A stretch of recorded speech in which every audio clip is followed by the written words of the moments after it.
Welcome to the Chronic Warriors podcast with Cassandra A. Campbell. A platform to share, Hear, and cheer chronic illness warriors. Just know that when you made your commitment to your partner, you took their whole selves. To be able to have a bad day, to be able to say, do you know what, I can't cope no more. I am a chronic warrior because every day I wake up and I'm so glad to still be here. Welcome to another episode of the Chronic Warriors podcast. Today, I'll be speaking with Katy, who is a parent living with chronic conditions. Hi, Katy. Thanks for joining me. How are you doing today? I'm doing very well. Thank you so much for having me. You're most welcome. So let's kick off with you telling our listeners a little bit about yourself, what conditions you have, and anything else you'd like to share, really. Great. So my name's Katy. I am 37 currently. One of the biggest things that comes to my mind when I start talking about what I have and where my body is, I think it's important to note it's kind of a double-edged sword. So I was an elite soccer player, a professional level soccer player, collegiate level soccer player. So my body has been through more trauma than the average human, in my mind at least, with the running. And I was a goalkeeper, so I was throwing myself on the ground. And I actually had a neck injury in 2003 that essentially ended my soccer career. Football, as you guys call it, which was very tough on my life. You know, I was very fit and very strong for a long time. But the other side of that is that my body has had, again, more trauma than most bodies. My joints, my muscles, I've had tears and all the things. So for so many years, I would chalk all of my symptoms up to it's because of soccer.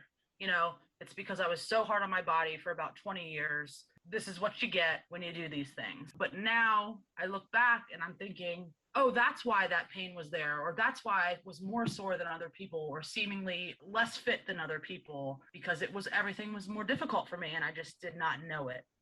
I am still on my journey for my diagnosis. So right now, my official diagnoses are hypermobile Ehlers-Danlos syndrome. I'm trying to get a POTS diagnosis. I'm in the middle of that right now. Hyperhidrosis is a big issue for me, which is what I'm learning is probably the mast cell activation syndrome, which I guess these three all go hand in hand. Yes. I've had fibromyalgia thrown around, chronic fatigue syndrome thrown around. It's just been crazy. I was not diagnosed until I was 35. Looking back, I've been having symptoms since I was born, but it took me 17 years of trial and error. I've been to every different doctor you can ever imagine. Eastern medicine, Western medicine, and finally in 2019, I was officially diagnosed with hypermobile Ehlers-Danlos. Okay. So could you just explain for those who might not know what POTS and MCAS are? Sure. So these are newer to me. So POTS is post-orthostatic tachycardia syndrome. Yes. And the MCAS is mast cell activation syndrome. And what are your symptoms with those things? So the biggest thing, I have had heart palpitations literally my entire life. I always thought of a heart palpitation as some sort of arrhythmia, like skipping a heartbeat or your heart feeling like it's stopping and starting. But my entire life, since I was a child, I have had severe heart palpitations just all the time. Like anytime I roll over in bed, go from sitting to standing, walking up just a couple steps, anytime you go into a quick energy or a change in position, my heart races, it pounds. It's just been since the last 2 years that it has really affected my everyday life, my everyday tasks, and been detrimental to my everyday life. My blood pressure spikes. I have hyperhidrosis, which is crazy amounts of sweating. I'm talking literally just sitting in a room, or if it's summertime or even in wintertime, and I just drip. I mean, rags. I have rags that I cover in sweat. I sweat my bed out. It had gotten so bad that I ruined my clothes. They smell like athletic equipment and I can't get them clean. My bra especially, I just ruin them. They have this smell. I've tried detergents and soaps and all the things. And the sweating has just, in the past year and a half, which I'm now getting treated for, is almost impossible to live with. Since I had my child, my body has just grown cysts everywhere all the time. They're benign, they've been tested. But now where my shirt and my top and my bra are, I have cysts. I mean, I'm talking just painful all the time, never go away. Under my armpit, under my bra line, raw skin, just because it's wet. It sits wet essentially 24/7. So that's been very, very difficult. And the dizziness is there all the time, and the heart palpitations. Those are, and just being out of breath. So if I was to walk up a half a flight of steps, 6 or 7 steps, I have to stop. I get dizzy. It sounds like I'm 90 years old trying to walk up a flight of steps now. Yeah. I know that feeling. Yes. I mean, I feel like my body is just shutting down. My nervous system just wants to shut down all the time, or it's in panic mode or shutdown mode. It's just very uncomfortable. So yeah, I can only imagine. I mean, I do get tiny little bits of those symptoms, you know, the dizziness. So I've got a little bit of an idea in regards to POTS, but thankfully I don't have POTS. I have been experiencing over the past, well, maybe from longer than I even realised, but more so I've noticed it again over the past couple of years with MCAS symptoms. And as far as I'm aware, and please correct me because I'm still learning about all of this stuff myself, in regards to the MCAS, the mast cell activation syndrome, it's to do with the reactions of our receptors overreacting. Yes, so I had just started seeing a fantastic doctor. I have my second appointment this Friday, and he just really put it in layman's terms for me. It made sense, and he is seeing that the Ehlers-Danlos, any type really, but especially the hypermobile and the POTS and the MCAS or MCAS, which POTS and MCAS are under the umbrella, I believe, of dysautonomia. He is like, we are seeing people that come in with the same things, these 3 things. And he said, what would happen to you if I were to put you in a room with a lion, a live lion, and shut the door, right? You would probably start sweating. You would probably start shaking. You would probably headaches. Had a lot of headaches. I've had some other things done. We can talk about that. You might get a headache. You might get a stomach ache. You know, you go into fight mode. So it's your sympathetic nervous system, which is the one that you have no control over, blinking, breathing, heartbeat, swallowing, all those things. He said, think of all of your veins in your body as highways. And normal people, all of these highways have gates that open and close based on fight or flight, you know, your needs at the time. He said, we're working on finding the gene. We think it's attached to those where those gates are. Essentially, your gates are open all the time and the hinges have flown off. Right. So essentially, we are living in a mode of fight all the time. So, and he's like, you were born with it that way. So you have been fighting subconsciously. Your body has been fighting since the moment you were born. It's why it takes so long to diagnose. You know, as a child, you're growing, you're changing. But when you fight for so many years, your body just starts to break down. And that's why symptoms may not come on until later in life, or, you know, things of that nature. That is a really fantastic explanation, actually. Yeah. I was like, this is great. I love you. When can I come back? You know? Yeah, that's great. Because with me, when I'm talking about the MCAS symptoms, from when I was a child, I started to get these reactions, lumps, itching, swelling, and they just said, oh, it's urticaria, and they just left me. And that went on for years, to the point where I wanted to just rip my skin off. It was so bad. And then in my 20s, it came back again, and then it died down for years. And as I said, it's only the last couple of years it's come back again. But the doctor's sort of like, oh, well, we don't see any, there's nothing in your blood. Yeah, you're normal. Yeah, you know, and I spoke to a doctor who I know, who is hypermobile, and she said to me, 99% of people who have hypermobile EDS most certainly have MCAS. Yep. And I considered myself, you know, since I've been learning the past few years, you know, I'm like, I don't know if I really have MCAS. I don't get rashes easily. I do have atrophic scarring, but my skin is very light. It is very see-through, but it's not fragile. I don't cut easily. I don't bruise very easily. You know, those classic symptoms that a lot of people have. And I'm like, I'm not anaphylactic. I'm not allergic really to anything. I do have asthma, so that's a big one. I am allergic to everything outside, but that's asthma. Many kids have it. And I was like, I don't know if I have this. And then I'm thinking in the past 3 years, I take a daily antihistamine because I start to itch. It's like a crawly itch. It just won't go away. That started within the past few years. And really the turning point for me was after giving birth to my son, which I've also known is very common. The joint pain, the body pain, the fatigue, the brain fog, that has always been a part of my symptoms. But the POTS, the MCAS, or I'm not sure how to say that ever. Yeah, yes, it's fine. The turning point, and with my joints as well, really was after I gave birth to my son, notably 100%, which is very common, so that I'm learning now. Yes. And how was your pregnancy? So I hurt. God help me, I hurt so bad.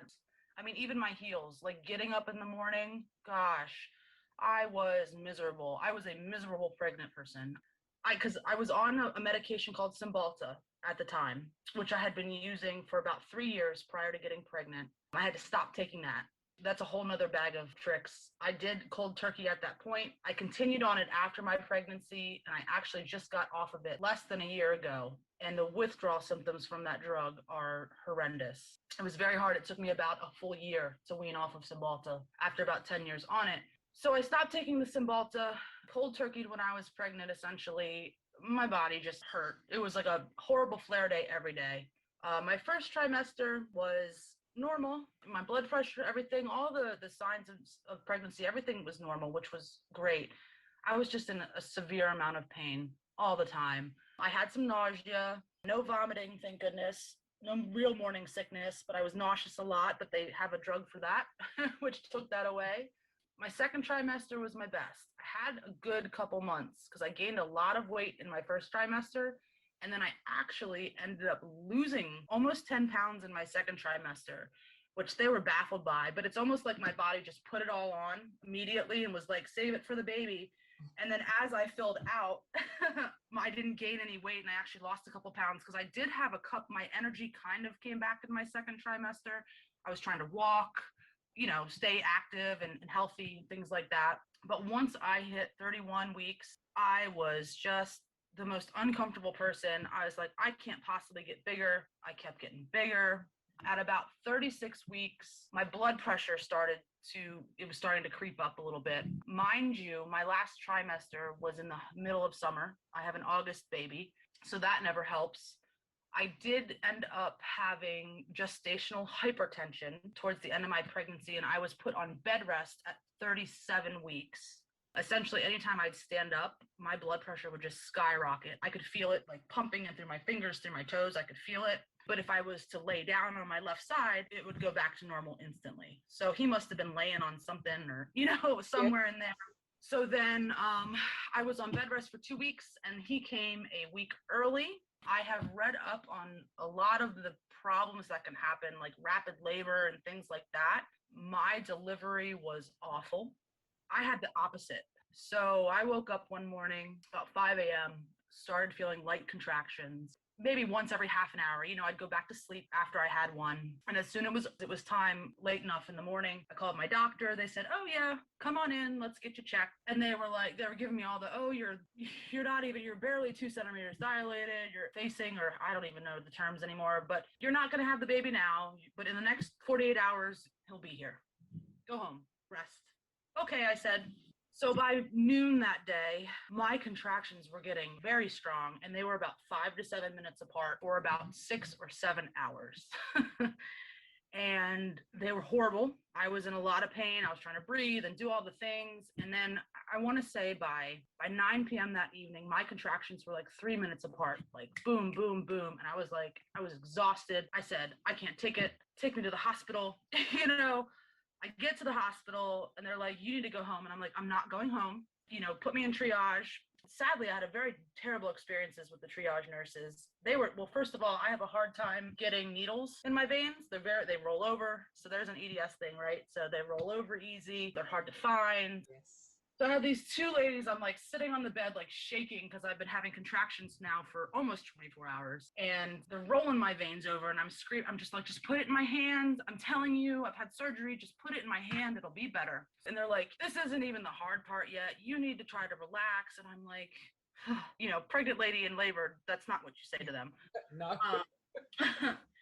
So I sat there in triage, and my doctor at the time that was there was in surgery, so she couldn't come up to look at me, but the baby's heart rate was fine. The baby was not under any duress. So essentially I was there waiting, and I was just like, can you please admit me and, you know, help me out here? So I sat in triage for about 2 hours. Mind you, in triage, behind the curtains across the hall from me was another poor woman that I heard screaming every 5 minutes too. I was like, oh, we're here together, you know. And looking back on it, I remember thinking my left side of my stomach hurts. It hurts more, it hurts different than the other side. And I'm like, I knew my placenta was over there, but you know, I'd never had a child before.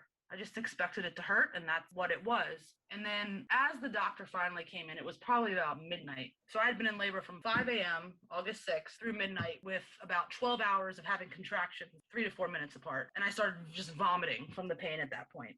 And the doctor comes in and she's like, will you admit her, please? And I'm just looking around like, are you kidding me? I've been sitting here for 2 hours waiting for that. So I'm sorry, it's a long story, but I finally get back into the room. And at this point, I am like, give me the drugs. I didn't want intravenous drugs. I was so against it. And I was like, please, God, just give me something. So they gave me the drugs, and I just immediately was still feeling the pain, but I felt like I had drank a pint of vodka. Boom, immediately hit me. And, you know, she looked at me and was looking down there, and she's like, well, you're only about 3.5, maybe 4 centimeters dilated. And I'm like, dear God. I was like, can you break my water? She said, that's a good idea. We're going to break your water, see if we can get this to speed up a little bit. So then they broke my water, and I started bleeding everywhere, which I didn't know. So I started bleeding. Again, the baby, though, the odd thing was the baby's heart rate was fine. He was showing no signs of distress. And she looks at me and she said, you know, the placenta could have detached. We don't know, which is common with EDS. It's not an emergency right now, but we don't want it to get in an emergency. What do you think about C-section? And at that point, I was like, get this baby out of me. Yes, let's do this. I'm in. And she's like, great. The epidural guy is on the floor. So within 15 minutes, I was in the OR getting my epidural. I didn't even feel the epidural. People talk about how it's painful. I was like, are you even sticking me with a needle right now? I don't know. So anyway, delivery, had a cesarean section. Baby was fine. I did fine, no problems. Thank goodness, right? Baby's healthy, mom's healthy. I got sick from the medicine, which is common from a lot of people. This is the weird thing. 2 days later, one of the nurses in the OR came and came to check on me. And she's like, oh, how you doing? How's your baby? And I was like, he's great. He's eating, feeding, normal, healthy baby. And she's like, and she had all these residents with her. She had all these little young doctors with her. And she's like, well, we're just coming to make sure. She said, we are actually sending your placenta to Johns Hopkins Hospital. And I was like, what? Why? They were like, you had such a large calcification on your placenta. We have never seen one so big and so hard. And I'm like, what? You know, and normally placenta can start to calcify when you hit past 40 weeks. I gave birth literally on my 39th week, so I was a week ahead. And they were like, it's a miracle that your son was getting enough oxygen. You know, like there could have been so many problems they were telling me. And I was like, no, he seems to be okay, you know. And they sent my placenta away because of the calcification on it. So I never really followed up. I mean, I was less than 24 or, you know, less than 48 hours post-birth. So, you know, I was everywhere. I wasn't thinking about, I got a C-section, I got to feed the baby, you know, all the things. So go through the motions of all the new things that you've got to do. Yeah, that's the last thing I'm thinking about. So yeah, that was the weird thing, is a very, very slow labor, but I did bleed a lot. I had to have an emergency C-section. And then that weird thing with the calcification, if it had been now, I would have said, well, let me see it. Like, what is going on? I want to know what this is. They were just like, no, we're just sending it up to put in the archives for them to study. So my placenta is somewhere up in Johns Hopkins Hospital, apparently. Would it still be there? I have no idea. I honestly doubt it. Because I was healthy, because baby was healthy, there was no follow-up with it, you know? That was your priority at the end of the day. Exactly. I will tell you that my C-section scar split open 10 days postpartum. Oh, gosh. Luckily, I did not get an infection, but I was in the shower and I just saw blood everywhere. And I was like, oh my God, what's happening? And in the middle, and you know, that's the whole the scarring and the soft skin and things like that. My C-section scar did open up 10 days postpartum. And it's interesting because I'm in a Facebook group and somebody posted in there the other day about the fact that she's thinking about having a baby and sort of what people's experience is. And like I said to her, everyone's experience is going to be different. This is an EDS group and everybody's experience is going to be different. But when you were talking, it just took me right back to when I had my son, which is 20 years ago now. But I still remember, I don't think you ever forget. No, not at all. Specifically the labor, but with me and my pregnancy, the first 3 months I had all the morning sickness, etc., and like you, the second trimester wasn't too bad, but the third trimester for me, my hips, the pain I had in my hips was horrible, and my GP even said to me, because of the joints, it's more than likely, I mean, at this time I wasn't diagnosed, but we knew something was going on. And he said, because of all of the things you've been going through with your body, it's more than likely that your pain is sort of 10 times what another woman would go through with the hips. It was really, really painful. And then labor, 72 hours I was having contractions. And in all that time, they kept telling me, you're only 2 centimeters dilated. And I'm like, how can I still be 2 centimeters when I'm having contractions like minutes apart sometimes?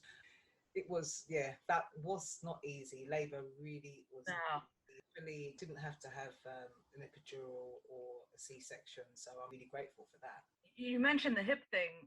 I know the day my son went head down, I was walking the dog, and I literally took a step, and that pain in your hips and in your sacrum and all that stuff stopped me in my tracks. And I was like, oh Lord, and I felt like someone just had taken a sledgehammer to the front of my girl parts in my hips. Yeah. And I think I had a doctor's appointment, and I was in a severe pain like you're mentioning. It was very bad. And I said, I swear he turned. And then well, we'll see. And there he was, head down. Right. And I was like, I know the exact moment that happened because he was I had a very big baby. Not very big, but bigger than average. Okay. So that just added to all of it. Yeah. His little foot was, I could see it. It was popping up in my rib cage all the way up, and towards the end, he would move around and literally just kick my ribs. You could see it, Well, thankfully, not every woman goes through the same experiences. No, I don't. I was a miserable pregnant person, generally speaking. Did I want more children? Do I want more children? In theory, yes. In reality, no. And I told myself I wanted to have my first child before I was 30. And then I said, my life circumstances didn't work out as well as I'd planned. And I said, if I'm going to have another one, I will not do it after I'm 35, just because the risks go up in general. And then receiving my diagnosis at 35, I'm done. It's just not in the cards for me. And I'm okay. That's okay. But, it's so difficult. It's just for every woman trying to conceive or wanting to conceive that have these issues, it makes it that much harder. Yeah, there's a lot to consider. I mean, like you, I wanted to have 2. I've just got the 1, and it got to a point where I hadn't had another one. But even having my son, the experience of not so much of the pregnancy, but of raising him, especially by myself, all the things that just the bathing, the changing the nappies, we needed to bend down. I wasn't able to carry him in a holder because it was too much pressure on my back. Things like that, when you're on crutches and you've got a push chair to push and a baby to carry around, it was a lot. And I didn't know, and especially as getting older, you've got even more to deal with on your body. And I just thought, could I go through that again? I had my son when I was 25. Then to be in my 30s, maybe, where things in some ways have gotten worse, because my back definitely got worse after I had my son. Yeah, mine too. The thought of doing all of those things, it was like, wow, I don't know. I'd have to have an au pair, and nanny.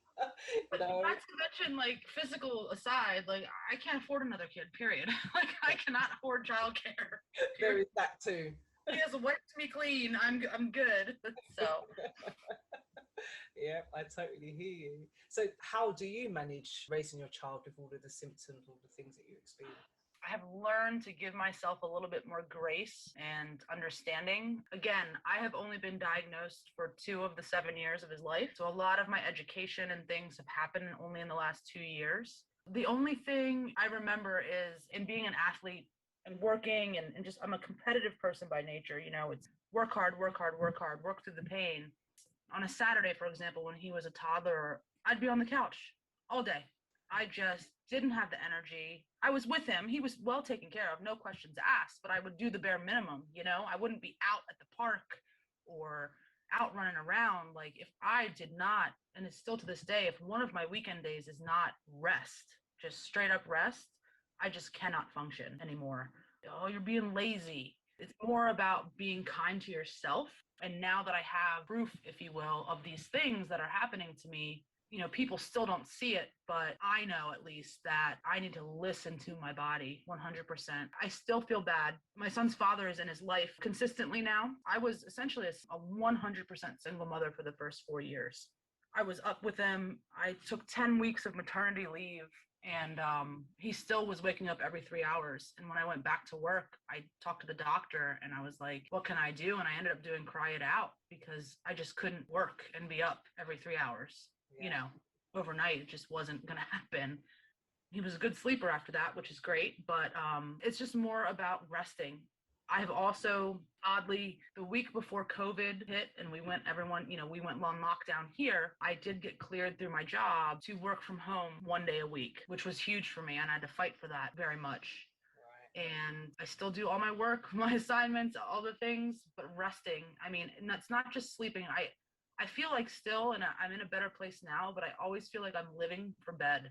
When I'm awake, I'm like, when can I rest? When can I lay down? When can I go to sleep? And then after I started resting, I realized it wasn't the sleep that I needed. It's just that stopping my body, letting my body rest and recuperate, and knowing that that is what it needs. I don't know if this is for you, but a lot of my joint pain and my body pain is better. Even my headaches, pressure actually helps. Pressure on that spot. If my back hurts, just putting light pressure onto it kind of helps it. So when my son was little, I used to have him walk or lay on me, or, you know, on my back while I was laying down on the couch, and it felt so good. He's a little heavy now. He hit, you know, a certain weight, and now I can't, it terrifies me. I can't even barely pick him up anymore. It hurts me so bad. But when it comes to parenting, it's just, you have to, and EDS and these things in general, you have to listen to your body, to advocate for yourself, and just to know that you know your body better than anyone else. You are not lazy. You are not entitled. You have symptoms. Trust yourself 100%, because no one else is going to advocate for you. Yeah, I totally agree. I think for many years, especially before I got diagnosed, I used to push myself too hard. Like you, it's funny, just going way, way back to when you spoke about playing soccer. Football for me, that was my passion when I was a child. And because of the conditions, that wasn't an option anymore. But like you, I'm very competitive, like to push myself. And it's only really the past few years where I've put a stop to it. Yeah, I've had to, like you said, take care of myself and listen to my body. But when my son was younger, I'd be out taking him to football, street dance, on my crutches, in the freezing cold, just because there's that thing of, you don't want to feel lacking. You want to do the best you can for your child, and you can tend to overdo it and then have to deal with the consequences. But for me, it was very much that thing of being a good enough mum. Yeah. Making sure that he's not missing out because of my disability. Yeah, absolutely. And honestly, one of the things where I live, medical cannabis has been a complete lifesaver for me. It is what I use to handle the anxiety, the depression that comes along with this. You know, I always thought I had these mental health issues, but my mental health issues are because of my other things. Exactly. You know, there's no chemical imbalance in my brain. You know, I've had all the tests done, I've thyroid testing and, you know, all the things that they go through. And cannabis has been truly the only thing. And oddly, that doctor that I'm seeing for hyperhidrosis has put me on synthetic cannabis, synthetic THC in pill form as well as part of my treatment. That's been a big help. And then again, you're thinking, well, I can't be high at work. You know, I can't be high when my kid needs me and I'm not. I put him to bed, and then that is what drives me. Like sometimes that's my only motivation to get through the night, to get through dinner. And I'm telling you, putting dishes in the dishwasher, oh man, that is one of the hardest things for me still. That bending for my back. Yes. And then throw the pot stuff in when I'm bending over and doing laundry. I have to actually get myself down, sit on the floor because I can't bend over to move things anymore. Can't be on my knees because it hurts too much, so I sit there. And it's really about being mindful in all of those small moments. Slow down, not overexert yourself. Bodies are all twisty anyway, right? To make sure that you're not hyperextending anything, to keep your core stabilized and good posture as best as you can, and to just slow down and do those tasks. And that alone in the lifestyles that we all live today is very difficult. And there's so much that we have to think about every minute of the day. There's no rest from it. There's no break. It's constant. But one of the things that I used to do when my son was younger, before we really knew what housework was, is I'd get him to do things like help me load the washing machine, you know, and make it a game. I made it kind of fun, you know, and then he got older and now it's a chore. But when he was little, and just things like tidying up his room, make it a game. And I found that it helped me, as well as teaching him life skills at the same time. It also helped me to get things done. I mean, to be honest, there were things that even if I didn't have these conditions that I would have got him to do anyway, got him to learn anyway, so that it's not too much for him to learn when he gets older. So things like, you know, I mean, not when he was really small, obviously, but things like knowing how to use a washing machine, putting the stuff, the clothes in the washing machine and sorting out your load. As he got a little bit old, late primary school, what was primary school for you guys? Elementary school? Your son's age, sort of 8, 9. Kindergarten through 5th grade is elementary school for us. Right, okay, yeah. Yeah. So just doing little things like that. And he used to love getting up on a stool and washing up. Yeah, I mean, I think naturally parents do try to do those things, and especially with little boys, making it, I mean, girls too. I don't want to say it's just boys, but that's what I know. You know, I have one and it's a boy. The game thing, absolutely. Cleaning up toys. Now the big one at 7, 8, put your dishes in the sink. Yeah.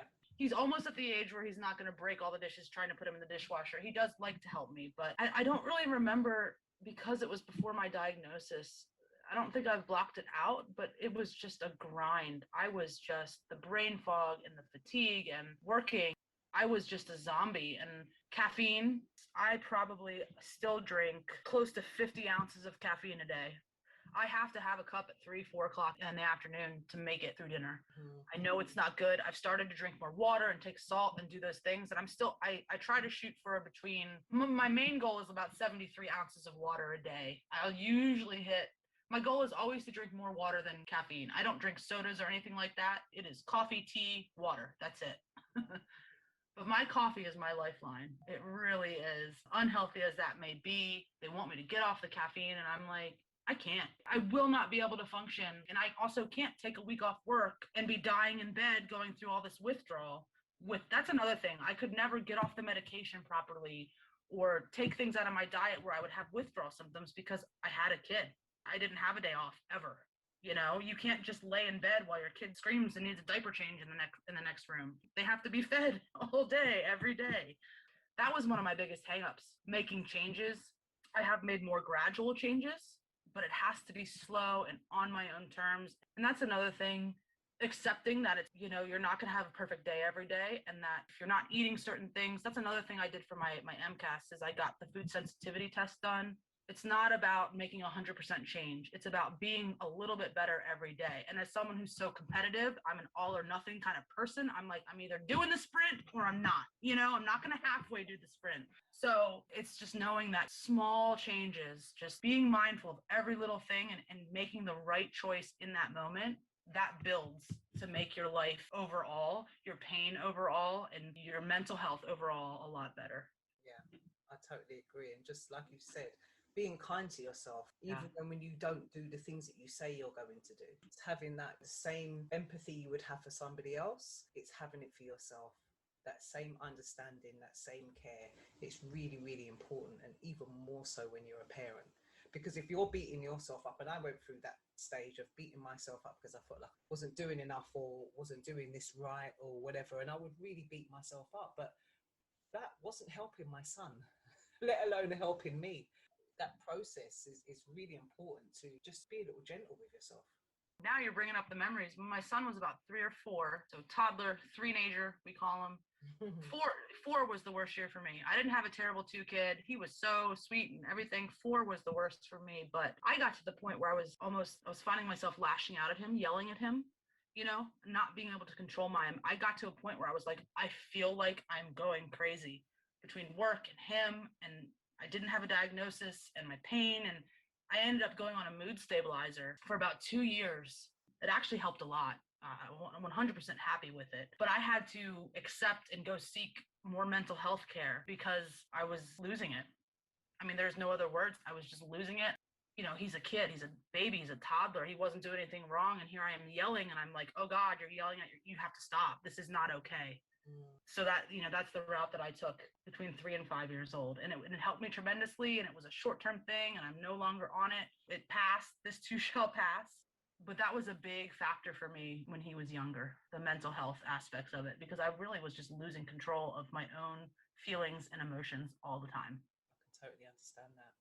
So how have you explained any of what you're going through to your son? How do you communicate when you're having a bad day?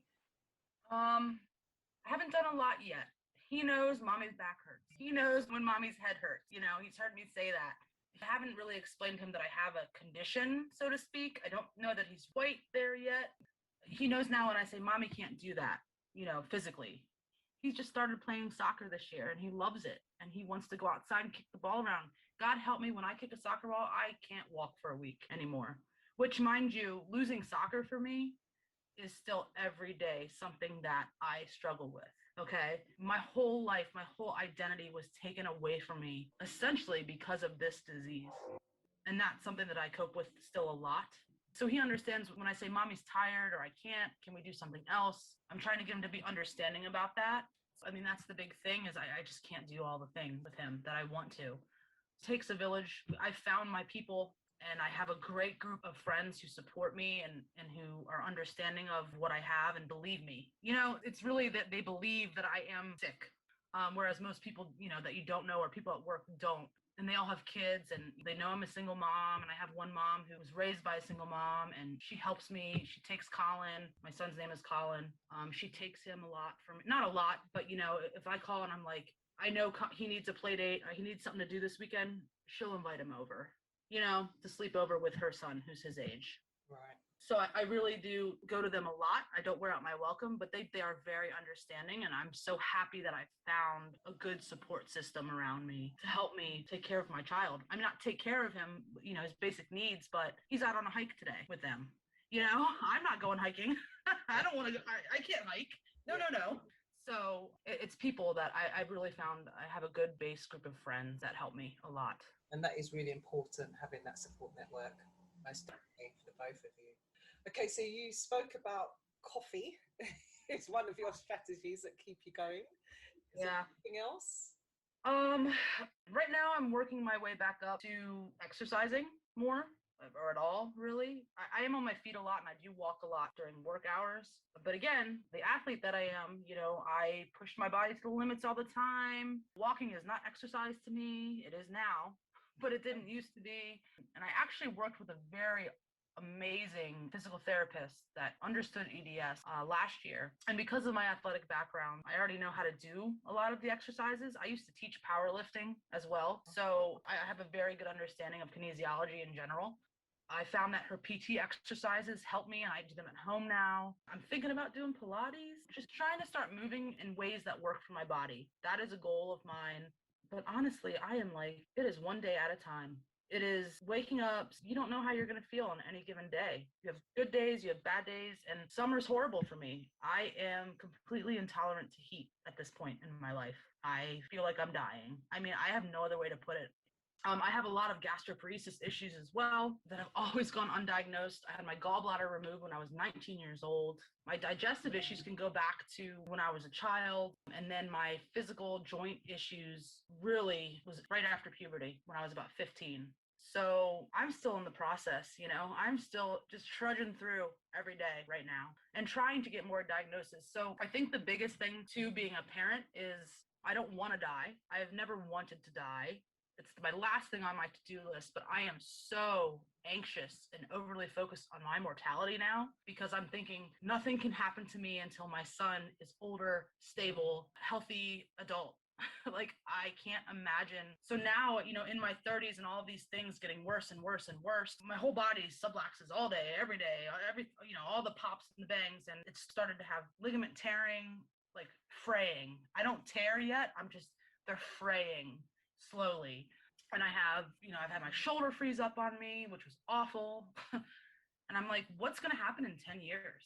I do not want to be 47. You know, these subluxations are going to, we know there's no cure for this.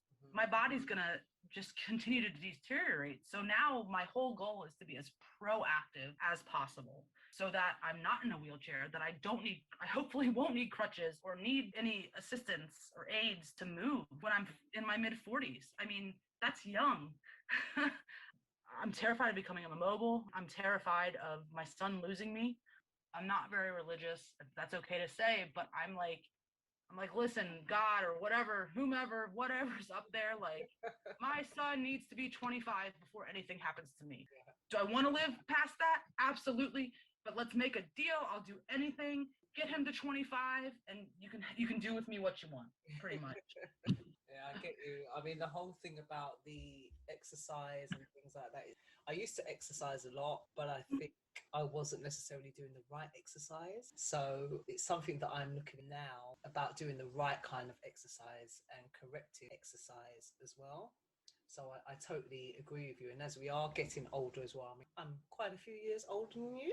But that whole thing of strengthening our muscles to protect our joints and the ligaments and all of that, I'm now understanding how important that is. So that's my focus at the moment, is really building up all around the joints so that hopefully there will be less subluxations as I get older rather than more. This isn't parent related, but I like to talk about it because it's changed my life. Have you ever heard of anything called prolotherapy? Prolo. Okay, so I call it the poor man's stem cell. You know what stem cell treatment is, correct?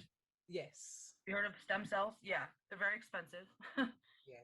So you have stem cells at the top, stem cell therapy, and then underneath that you have something called PRP, which is platelet enriched prolotherapy. And that's where they take your platelets out and do prolotherapy with your platelets. And then all the way at the bottom is something called prolotherapy. Now, it's been around since the 50s. Currently in the United States, it is not FDA approved. So no insurance, no matter how good your insurance is, no insurance covers it. It's all out of pocket.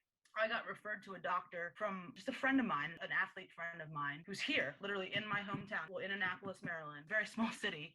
And I was like, oh, whatever. You know, I've been to all the doctors. He is actually the one that suggested EDS to me, that got me on my EDS diagnosis. It was him.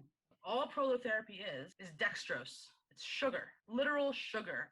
I have paid over $25,000 in the past 2 years to get sugar injected into my joints. Oh. How it works is a lot of people with arthritis and RA, you know, a lot of those other diseases have used this.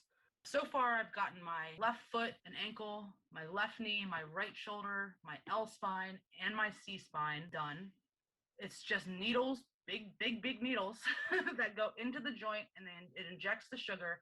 And so what happens with arthritis and joint instability is it happens so slowly over time that your body does not recognize that it is injured, okay? Because it's just so slowly. So you inject this sugar, which is an irritant to your body. You inject it into the facet joint, and it essentially just pisses off your joint so badly, like a traumatic injury would, that your body goes, hey, I need to heal it, okay? And it has changed my life. For example, I was getting swelling and Baker cysts. I had medial and lateral tears on both sides of my meniscus. In my left knee, I had like 0.5 millimeters of cartilage left, which is basically none. I did everything from cortisone shots, had the fluid drained from it. I did physical therapy. I did all the things and nothing worked. I did this prolotherapy, and about a month ago, it was my 1-year anniversary from it. My meniscus has completely healed itself. I have not had a Baker cyst since. I have no swelling. The crunchy sounds are all gone, and I have regrown 4 millimeters of cartilage in my knee. Wow. Yes. And in my shoulder, I went to get up out of bed a couple years ago. My whole shoulder locked on me. I mean, that was so painful. And I went to the hospital, and they were like, there's nothing wrong. It's not dislocated. Go get an MRI. You know, my MRI was unremarkable, blah, blah, blah. Go to this guy, and he does it with ultrasound. And he's like, your labrum is partially torn. It's not going to show up because it's very small, but that doesn't mean it doesn't hurt. And my AC joint is just for shit. And I have full range of motion in my shoulder. I have no popping, no cracking. Still, to this day, full range of motion with no pain in my shoulder. And then once he did my C-spine, he also did my occipital. And I have not had a migraine since July of last year, since he's done that. So I am the spokesperson for prolotherapy. You can do your own research on it. Some people I've seen in these groups, in Facebook groups and things, say it did nothing for them, but it literally has changed my life. I have very good insurance here. I work for the government, so I have like top of the line insurance, which I know is so different from you guys over there. But I have what's called a flexible spending account. So I get a card with a certain amount it's almost $3,000 on it at the beginning of our fiscal year, which is July 1st. And they take pre-tax money out of each paycheck throughout the rest of the year. So they take like $105 pre-tax per paycheck. It's gone. I don't see it. It's already taken out like other taxes. Really interesting. It's definitely something I'm going to look into. I hope so. And I know I ramble about it. And if you ever see me on those groups, I'm always that like, try Prolo, because my body pain has reduced 80% in the last 2 years. Not the tiredness, everything still moves around all the time, but overall, I have about an 80 to 90% success of taking pain completely away from specific joints. Fantastic, that is. It's brilliant. I'll definitely be looking into that one. Yeah, and feel free to message me and ask me any questions. If you can find something that helps to reduce the pain, reduce some of the symptoms, then it's really worth looking into and giving it a go. Yeah, I mean, right now, my body pain is the best it's ever been. It's almost if it's not one thing, it's the other. Now it's the POTS and the MCAS that's flaring. That is just it's awful. It's awful for everyone. I want to hug everyone that says I have EDS, I have POTS, I have MCAS. I'm like, I'm so sorry. Like, fun never stops, does it? It sucks so bad. I don't wish this on anyone ever. And it's a 50% chance that our children have it. Yeah. So now I've mentioned it to my pediatrician. He kind of knows what it is, but I have a pretty cool pediatrician. I picked him for a reason. So we're monitoring a little bit. My son, his body moves around. I hear his bones cracking and I'm like, oh God, And he's like, oh, my back cracked. But he also hears me say my back hurts all the time. When they're little, they're going to emulate you. Yeah, of course. He's got some hypermobility that's noticeable in his elbows. When they're that little too, though, they're still developing, Kids are bendy anyway. Yeah. They bounce back when they're young. So we're just keeping an eye on it. But if I can do anything to learn and to be an advocate in case he has it, there's a 50% chance he will. I'm worried about that too. We don't want to see our children in pain and struggling. Yeah. The worst. I mean, I know that my son is hypermobile, but thankfully he has no other, no symptoms. He doesn't have any pain from it, but he can just do really weird things with his elbows. Yeah. But the worst thing as a parent is if your child develops the same condition that you've got, or any condition, but when you've got it, know what it's like to have it, for your child then to have it, it must be heartbreaking. Absolutely. To me, it just sounds like you're doing a great job. Really Thank you. I appreciate you. One day at a time. Yeah. It's what am I going to do to get through today? Or what do I need? How do I need to treat myself mentally, emotionally, physically to get through the day the best that I can? If I know we have something coming up, I'll rest. COVID actually was fantastic for me. I hate to say that, but working from home, usually about this time of day, after lunch, if I lay down for 45 minutes to an hour, I'm a completely different person with my pain for the remainder of that day. And it doesn't build up to the point where I'm completely dying. Taking rest periods is definitely worth it. And I don't care if anyone thinks it's lazy or whatever. I'm like, screw you. Bye. You have no idea. See you later. I try not to take offense to it because I'm like, you don't know. No one understands this except for the people that have it. Not even doctors. They don't understand it. We have to develop a bit of a thick skin, don't we? Yeah. So that we can get through all of the stares and the judgment and all the rest of it, and the people who don't understand, let it just run off of our backs. Especially at work. I mean, it was so hard for me to get clearance. I went through HR, my director, and it was a very difficult time. And I fought and finally got some diagnosis on paper because that's what they want to see. Yes. And I said, if I came to you and said I had cancer, you guys would be praying and taking money for me. And not that I want cancer, and I'm not comparing it to that. Please, don't think that, but something that's prevalent, or if I had a heart attack, or if I had diabetes very badly and I had to be hospitalized, they would be there. They'd be raising money or giving sick time to you or however that works. And they just see you and they're like, oh, you're young, you're healthy, da-da-da-da. For me, I'm mourning the loss of my body. I'm losing muscle. Women, we get older, any metabolism slows down, and I used to be fit and I can't even go out and exercise anymore. I can't even use that as a relief anymore the way a lot of people do. But then amongst all of that, I remember us talking before and you said that you run a summer camp. Well, I do more than that, but yes. I actually have a very big job. My official title is Recreation Division Chief. I work for the city where I live, City of Annapolis. So my job essentially is I oversee all the recreation for our entire department. That includes athletic, health and fitness, aquatic, childcare, summer camp. We have a second site, a second community center that I oversee. My primary roles as Recreation Division Chief, I run all of the childcare within the city. We do before and after care in 7 different elementary schools. And then I am basically in charge of all the summer camps. We usually see about 2,000 kids a summer. So yeah, I mean, childcare in general, the licensing, the standards, it's children's lives. So it's very strict. I have about 100 people that report to me directly. So it's very stressful. I am considering making a career change, hopefully here in the next couple years, not because I don't love it. I do. It's very taxing on me emotionally and physically. Now that my medical issues have gotten worse, I'm learning what's better for me and what's not, So now I kind of have to go that route and I have to take care of me. I have to worry about me before my job. And if you're good, your son's good. 100%. And that's hard as a mom or as a parent. I don't want to say it's not hard for fathers. You have to be the best version of yourself to be a good mom. You put your face mask on the airplane before you put theirs on. Yeah. That's that. It's that way for a reason. Yeah. And that's one of the things that I had to learn, rather than sort of pushing myself too much, going too far above and beyond to try and compensate because he's got this mum who's got this pain and tired and blah, blah, blah. I had to really start to think, if I'm not good, he's not going to be good. So I had to learn to not necessarily put myself before him, but make sure that I was very high on the list of priorities so that I could be the best mum that I could be. Absolutely. And that goes hand in hand with listen to your body and don't beat yourself up when you need to stop or slow down. Because if you go, you'll be out for a week. Whereas if you took 20 minutes out every day to relax or to do the things that help you, you won't get to the point of having to be in bed for a week, hopefully. Right. Sometimes it makes no difference whatsoever. No. So any parenting stories that may be connected to your conditions? My son walking on my back or laying on my hip.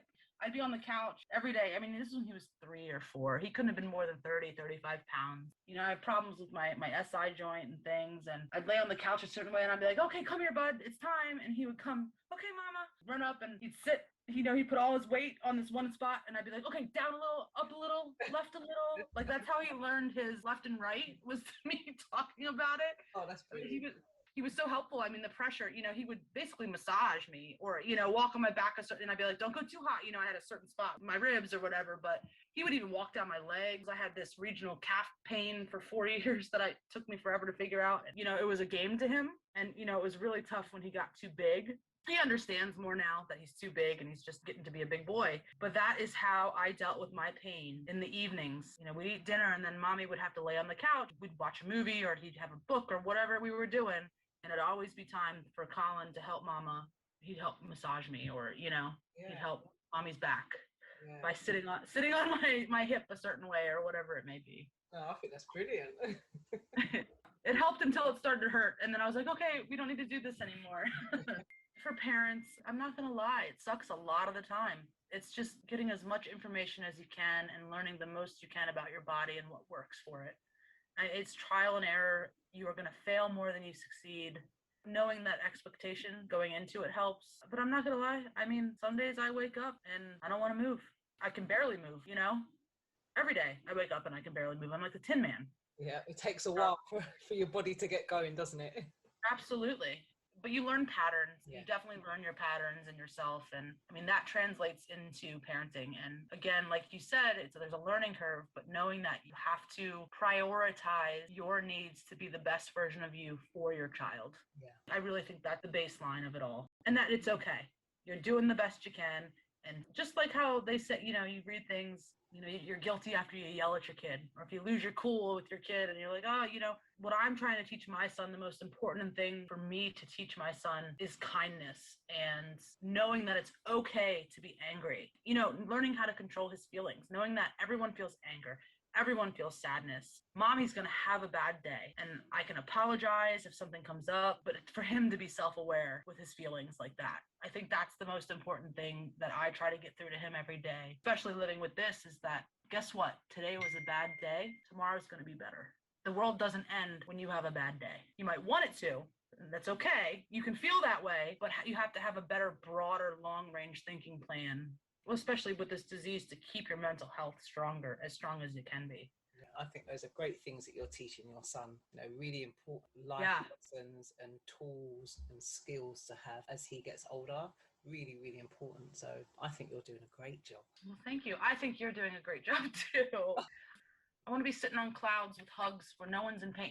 My heartstrings go out, and and I see these people posting on things, and I sit there and I think, gosh, so many people have it worse than me. They really do. The people that can't eat and that need feeding tubes, that are in wheelchairs, and I'm terrified that it's going to happen to me. But at the same time, I fight to be proactive about it. And I've gotten to the point where I have any problem telling off a doctor, especially here. You work for me. Yeah. My insurance pays for you. I am paying out of my pocket today. You are working for me. It is not the other way around. Yeah. And you have to understand too that even without this, like, every doctor is not going to be the right fit for you. You have to build your team. You have to build your village. 99 out of 100 doctors are going to suck, and they're not going to be the right fit. And you have to advocate for yourself every day. Most definitely, which takes a lot of energy as well. Well, that too. And I go through periods where it's like I load up my doctor's appointments and then I need to take a break, because you burn out from that. You really do. So not only are you burnt out from work, but you're burnt out from being a parent. Again, if we had some disease that was common, people wouldn't think twice about helping us or being kinder to us or being more empathetic towards us. Yes. What I hope is that in the future, we make people more aware. I am very much an advocate for EDS of all kinds and all the comorbidities that go along with it, to raise awareness, to make it acceptable almost. It's almost like it's just unacceptable. What we have is unacceptable, and people think you're lying, and people think that, I go to the doctor so much, I'm not going to be there for my kid. And it's like, no, it's actually the opposite. This is for me to be my best self so I can be the best mom and make sure my son knows that I tried my best every day. Yeah, which all is you can do, right? Yeah, that's right. That's all we can do is our best. And from when we know that we're doing our best, then we need to be happy and content with that. And I always try to tell everyone, I was like, nothing lasts forever, right? So even on the days you feel the worst, it will not last forever. Can it become more common? Yes. But there will be a day you'll wake up and you won't feel that as bad as you are. Or your mental health will be just a little bit better. Not even the bad things last forever. Yeah, that's right. And it's about having hope, and that's really important, not losing that hope. That's a big one. Yeah, not losing the hope, but it takes a lot of work to keep the hope, to finding those doctors and those things and those people that support you. And even the hope that tomorrow might be a better day. Tomorrow I might not be so tired, or I might not have as much pain. Just in the day-to-day hope, we need to keep the hope alive. Otherwise, we would just give up. Absolutely. And then, the second you give up is when everything's going to become worse. Exactly. That's what I try to keep. I'm like, it could be worse. If you don't do this, it's going to be worse. What do you want for yourself? Keep that big picture in mind, not the everyday. It's important to be mindful in every day, but you need the hopeful goal. My goal is to not be bedridden by the time I'm 50. That's my goal. And as horrible or good as that sounds, I'm going to do everything in my power to be as active and mobile as I can, as long as I possibly can. Yeah. And Katy, those perspectives are what make you a warrior. I know I talk a lot. I have a lot to say. It's years of going through it quiet, Yeah. It almost pours out of you. I am now an advocate. And it's funny that you use the word warrior, because with one of my mentor, he told me, we call ourselves warriors, and that's the difference between people and winners. And winners are warriors, 100%. That's right. Definitely. I don't know that I know any other way to be. I have been blessed as a competitive from the womb. I have been this person. So I can't imagine not being this way. There is no other choice for me, because that's just how I am. That's how I am wired, And from when we first connected on Facebook, wasn't it? Yeah. And I think it was a post that you put in a group that made me contact you, and the communication we've had since then, it's just like, yeah, this woman is a warrior and I have to have her. As soon as I decided I was doing a podcast, I was like, yep. Oh, thank you. Have her on a podcast. I do have my days. I want to quit my job every day.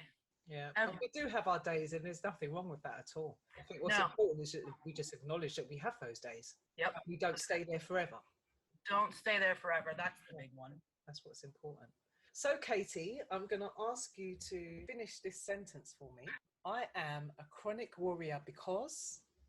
I am a chronic warrior because no matter what, I find a way. And I keep the hope of the big picture to be as well as I can, as long as I can. I am so grateful for you coming on today. It's been so inspiring. It's provoked a lot of thought. I hope that our listeners, especially those who are maybe considering being a parent or who might be struggling, I hope that you've given them some food for thought and given them some hope as well. Thank you. Because, it's nice to hear that some days. And thank you so much. Okay, thanks. Bye. You've been listening to the Chronic Warriors podcast. Please remember to like, subscribe, comment, and share this podcast.